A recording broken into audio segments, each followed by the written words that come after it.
অফলাইনে নয় অনলাইনেই হবে অন্নপূর্ণা ভাণ্ডারের ফর্ম ফিল আপ। কীভাবে আবেদন করবেন জেনে নিন এই ভিডিওর মাধ্যমে। বিজেপির নির্বাচনী প্রতিশ্রুতি অনুযায়ী লক্ষ্মীর ভাণ্ডারের তুলনায় দ্বিগুণ অর্থাৎ প্রতি মাসে ৩,০০০ টাকা করে দেওয়া হবে মহিলাদের।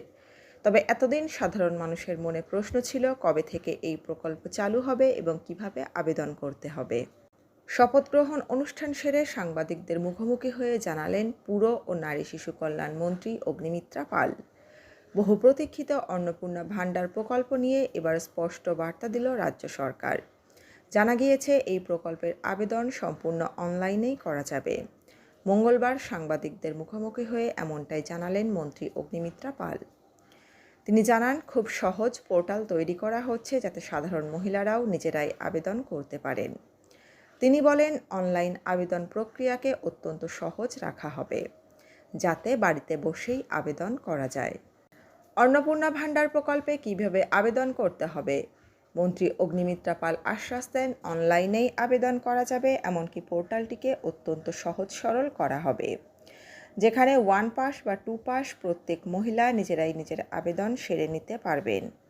আমি এতদিন শুনেছিলাম যে দুয়ারে সরকারের মাধ্যমে আবেদন চলছে, তবে আমি ডিপার্টমেন্টের সঙ্গে কথা বলে সেটা সম্পূর্ণ অনলাইনে ব্যবস্থা করতে বলেছি। মা বোনেরা যাতে অনলাইনের মাধ্যমে খুব সহজে আবেদন করতে পারে সেই ব্যবস্থাই করছি।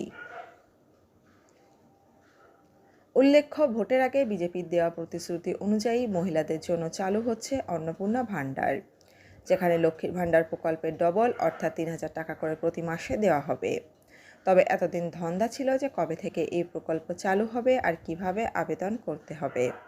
যদিও গতকাল রাজ্য সরকারের তরফ থেকে স্পষ্ট জানানো হয়েছে যে আগামী 1 জুন থেকেই এই প্রকল্প চালু হবে এবং মহিলাদের অ্যাকাউন্টে ৩,০০০ টাকা করে ঢুকবে।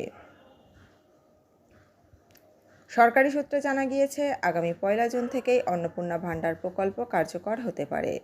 সরাসরি ব্যাংক অ্যাকাউন্টে ডিবিটি এর মাধ্যমে টাকা পাঠানো হবে বলেও জানানো হয়েছে। তবে সব আবেদনকারী এই সুবিধা পাবেন না। যাদের নাম সরকারি যাচাই প্রক্রিয়ায় বাতিল হয়েছে, মৃত ব্যক্তি অথবা অযোগ্য আবেদনকারীদের তালিকা থেকে বাদ দেওয়া হতে পারে বলে সূত্রের খবর। এই ঘোষণার পর থেকেই রাজ্যের মহিলা মহলে ব্যাপক উৎসাহ তৈরি হয়েছে। বিশেষ করে যারা আগে লক্ষ্মীর ভাণ্ডারের সুবিধা পেতেন তাদের বড় অংশই এখন অন্নপূর্ণা ভাণ্ডার নিয়ে আগ্রহী।